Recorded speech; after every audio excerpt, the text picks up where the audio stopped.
కృష్ణా జిల్లా ఉయ్యూరులో విషాదం నెలకొంది. బలవన్మరణానికి పాల్పడింది శ్రీవిద్య. సో ఉయ్యూరులోని శ్రీ చైతన్య కాలేజీలో లెక్చరర్గా పనిచేస్తున్నటువంటి శ్రీవిద్య 5 నెలల క్రితం భర్త రాంబాబుతో వివాహం చేసుకుంది.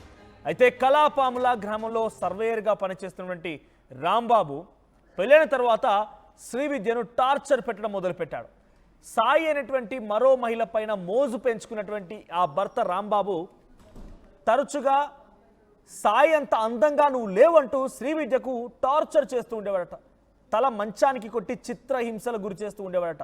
దీంతో తల్లిదండ్రులకు రాంబాబు అరాచకం పైన చివరిగా ఒక లేఖ రాసి అసలు ఏం జరిగింది, ఏ రకంగా తన ఇబ్బందులు ఎదుర్కొంటుందనే విషయం పైన క్లుప్తంగా ఒక లేఖలో పొందుపరిచి రాంబాబుని వదులొద్దంటూ లెటర్లో పొందుపరిచి బలవన్మరణానికి పాల్పడింది. సో ఈ ఘటన కృష్ణా జిల్లాలో చోటు చేసుకుంది. ఉయ్యూరులో ఈ ఘటన చోటు చేసుకుంది. ఉరివేసుకొని బలవన్మరణానికి పాల్పడింది శ్రీవిద్య అనేటువంటి ఒక మహిళ.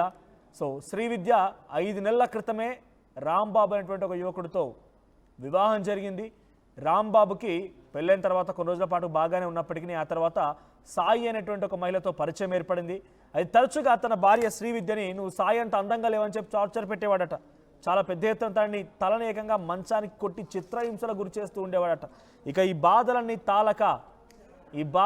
తాళక బలవన్మరణానికి పాల్పడింది. ఉరివేసుకొని బలవన్మరణానికి పాల్పడింది.